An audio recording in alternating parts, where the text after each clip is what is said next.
नमस्कार दोस्तों, मेरा नाम है अंशुमन नायक और आप सभी का बहुत बहुत स्वागत है इंडियन डिफेंस न्यूज के डिफेंस टॉक सीरीज में, जहां पर हम रोज नए नए डिफेंस अपडेट्स के बारे में बात करते हैं। तो चलिए देर न करते हुए आज की वीडियो शुरू करते हैं।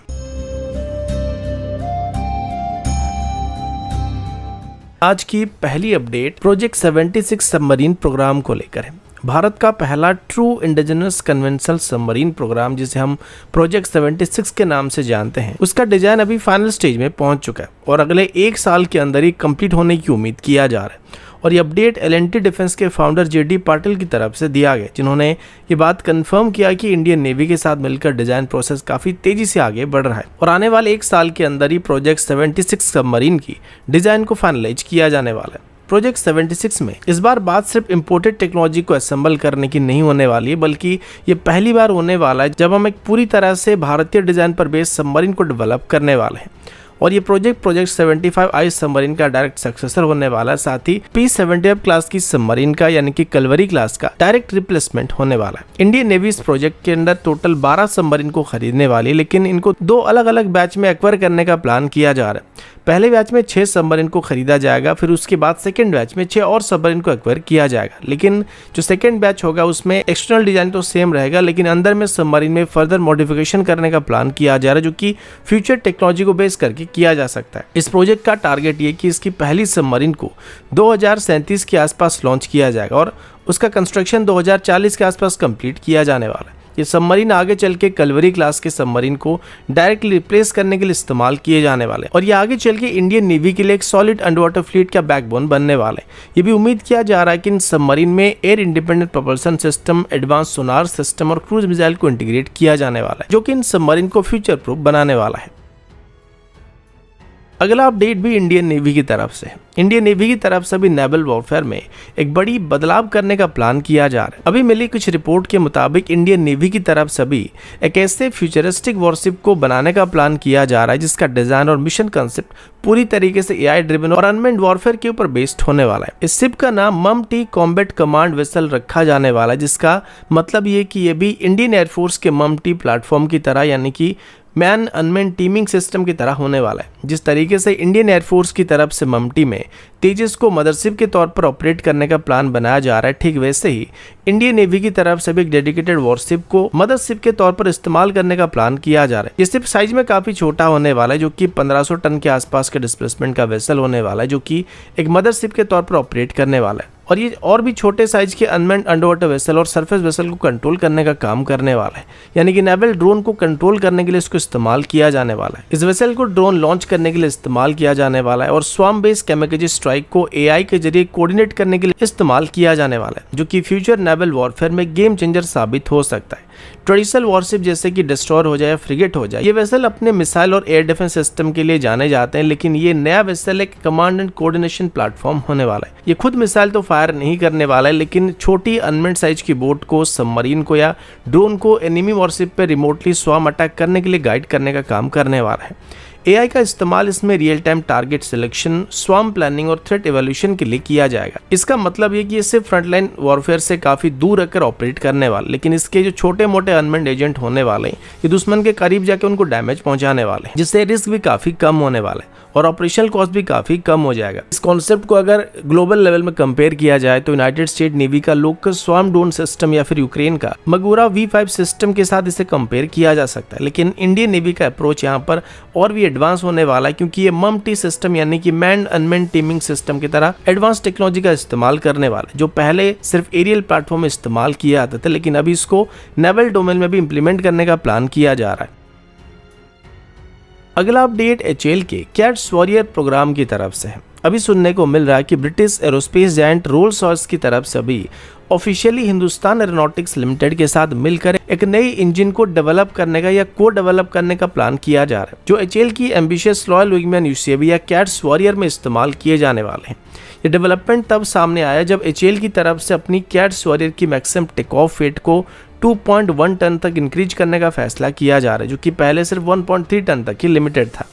इस वेट इंक्रीज के चलते अभी एग्जिस्टिंग PTI W सीरीज के टर्बोजेट इंजन जो अभी 3.7 किलोटन के आसपास की थ्रस्ट को जनरेट कर रहे हैं, ये अब कैट्स वॉरियर को पावर करने में अंडर पावर होने वाले हैं। कैट्स वॉरियर सिस्टम की बात करें तो ये एक ऑटोनोमस स्टेल्थी UCV है, जो कि भारत की तरफ से अपनी मैन्ड फाइटर एयरक्राफ्ट जैसे कि तेजस, Su-30 MKI, जगुआर और फ्यूचर में एमका जैसे एयरक्राफ्ट के साथ मैन्ड अनमैन्ड टीमिंग सिस्टम के तौर पर इस्तेमाल करने के लिए डिजाइन किया गया। इसका full scale demonstration arrow India 2025 के दौरान शोकेस किया गया था और इसमें ऑटोनोमस टेक ऑफ और लैंडिंग, इंटरनल वेपन बे और स्टेल्थ सेपिंग जैसे एडवांस फीचर होने की बात भी की गई थी।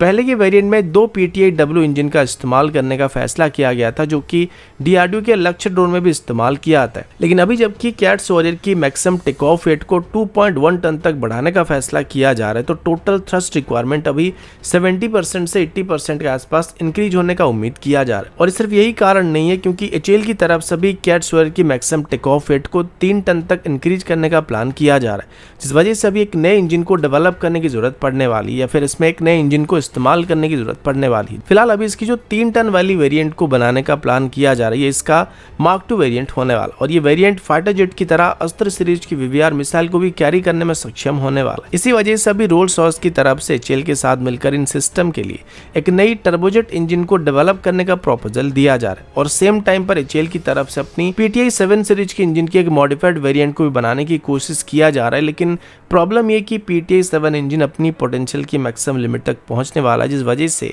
इसका दूसरा अल्टरनेटिव तलाश करने की कोशिश किया जा रहा है। अगला अपडेट DRDO की तरफ से। अभी एरोनॉटिकल डेवलपमेंट एस्टेब्लिशमेंट यानी कि AD की तरफ से, जो कि DRDO का एक प्रीमियर लैबोरेटरी है, उनकी तरफ से कंफर्म किया गया कि जो सबमरीन लॉन्च क्रूज मिसाइल यानी कि SLCM को अभी डेवलप किया जा रहा था, वो असल में अभी इंडिजिनस टेक्नोलॉजी क्रूज मिसाइल या land attack cruise missile programme का एक एडवांस नेवल वेरिएंट होने वाला है। इस मिसाइल का अब तक 4 सक्सेसफुल डेवलपमेंटल ट्रायल को कंप्लीट किया चुका है, और इसकी सबसे तो रिसेंट ट्रायल SL03 और SL04 की ट्रायल को 6 फरवरी 2024 और 26 अप्रैल 2024 को कंडक्ट किया गया था। दोनों टेस्ट में under water launch capability, propulsion aviation, guidance system और टर्मिनल एक्यूरेसी जैसे क्रिटिकल पैरामीटर को वैलिडेट करने के लिए किया गया था, और दोनों ही टेस्ट सक्सेसफुल रहे थे और सभी पैरामीटर को हासिल किया गया था। सबसे बड़ी बात यह कि इस SLCM का प्रोपल्शन सिस्टम भी इंडिजिनस सिस्टम होने वाला है, और इस टेस्ट के दौरान इस मिसाइल में मानिक स्मॉल टर्बोफैन इंजन का इस्तेमाल किया जा रहा था, जो कि DRDO की तरफ से डेवलप किया गया है। AD की तरफ से दिए गए रिपोर्ट के मुताबिक मिसाइल की airframe, propulsion system, navigation system और कंट्रोल सिस्टम सब कुछ 100% इंडिजिनस सिस्टम है, मतलब इस मिसाइल में एक भी फॉरेन सिस्टम का इस्तेमाल नहीं किया जा रहा है। फिलहाल इस मिसाइल के 2 प्राइमरी वेरिएंट होने वाले हैं, एक इसका एंटीसिव वेरिएंट होने वाला और दूसरा इसका लैंड अटैक वेरिएंट होने वाला है। इसमें से एंटीसिव वेरिएंट का रेंज अप्रोक्सीमेटली 250 किलोमीटर तक होने वाला और लैंड अटैक वेरिएंट का रेंज 500 किलोमीटर तक होने वाला है। इस मिसाइल को भी torpedo tube based canister system से लॉन्च करने का प्लान किया जा रहा है, जिस वजह से इसे आसानी से इंडियन नेवी की किसी भी एग्जिस्टिंग सबमरीन में इंटीग्रेट किया जा सकता है, जो कि नॉर्मल टॉर्पेडो के मुकाबले हमारे सबमरीन को काफी बेहतर रेंज से दुश्मन को स्ट्राइक करने की कैपेबिलिटी प्रोवाइड करने वाले हैं। फिलहाल इस मिसाइल का डेवलपमेंट फेज अभी फाइनल स्टेज में पहुंच चुका है, और अगला ट्रायल अक्टूबर 2025 में करने की बात की गई है, जिसमें शायद यूजर असिस्टेड ट्रायल भी शामिल हो सकते हैं। ये टेस्ट अभी फाइनल रिफाइनमेंट्स और वैलिडेशन को करने के लिए काफी जरूरी होने वाला, और ये टेस्ट सक्सेसफुल होने के बाद इसको ऑफिशियली इंडियन नेवी में इंडक्ट करना स्टार्ट किया जा सकता है। अगला अपडेट एक private aerospace company Kalam labs की तरफ से। लखनऊ बेस्ड कालाम लैब्स की तरफ से भी एक ambitious research and development initiative को लॉन्च किया गया है, जिसमें उनकी तरफ से भी 2 नेक्स्ट जनरेशन प्लेटफॉर्म को डेवलप करने की बात की गई है, जिसमें एक सुपरसोनिक UAV होने वाला है, तो दूसरा multi day maritime surveillance system होने वाला है। ये दोनों ही सिस्टम भारत की इंडिजिनस डिफेंस टेक्नोलॉजी कैपेबिलिटीज को एक नए लेवल पर ले जाने वाले हैं। अभी तक के डिटेल के मुताबिक जो सुपरसोनिक UAV डेवलप किया जा रहा है, उसका ऑपरेशनल क्रूजिंग अल्टीट्यूड अप्रोक्सीमेटली 18 से 20 किलोमीटर के आसपास होने वाला है, और ये अपनी क्रूजिंग अल्टीट्यूड में मैक्सिमम मार्क 2 तक की स्पीड को हासिल करने वाला है, यानी कि ये मॉडर्न फाइटर जेट की स्पीड को मैच कर सकता है। इसका मतलब ये भी हाई स्पीड रिकॉनेंस, स्ट्राइक मिशन और contested air space penetration operation के लिए इस्तेमाल किया जा सकता है। इस UAV का एक्सपेक्टेड रेंज करीब 800 किलोमीटर या उससे ज़्यादा होने की उम्मीद भी किया जा रहा है, जिसका मतलब ये कि डीप स्ट्राइक या सर्वेलेंस मिशन के लिए इसको बहुत ही आसानी से डिप्लॉय किया जा सकता है। डिज़ाइन वाइज अगर देखा जाए तो ये stealth सेपिंग, advance sensor fusion technology और मॉड्यूलर वेपन बे के साथ आने वाला है, जो कि इसको एक मल्टी रोल UAV बनाने वाला है। अब दूसरा पैरेलल प्रोजेक्ट के बारे में बात करें तो ये एक multi day maritime surveillance system होने वाला है, जो कि मेनली एक नेवल सिस्टम होने वाला है। इसका फोकस ओशनिक रीजन में परसिस्टेंट और लॉन्ग एंडुरेंस कवरेज को प्रोवाइड करने पर होने वाला है, खास करके इंडियन ओशन रीजन जैसे स्ट्रेटेजिक जोन में जहां रियल टाइम इंटेलिजेंस और ट्रैकिंग क्रिटिकल होते हैं, वहां पर ये सिस्टम डिप्लॉय करने का प्लान किया जा रहा है। ये platform autonomous mission control, long endurance propulsion और सैटेलाइट कम्युनिकेशन सिस्टम से इक्विप्ड होने वाले हैं, जो कि इनको नेवल रिकॉनेंस और मैरिटाइम डोमेन अवेयरनेस के लिए एक आइडियल वेपन बनाने वाले हैं, जिससे भारत के लिटरल और ब्लू वाटर नेवल ऑपरेशन में काफी बूस्ट मिलने की उम्मीद किया जा रहा है। तो दोस्तों अभी के लिए इतना ही, मिलता हूं आपसे अगले वीडियो में, तब तक के लिए जय हिंद, वंदे मातरम।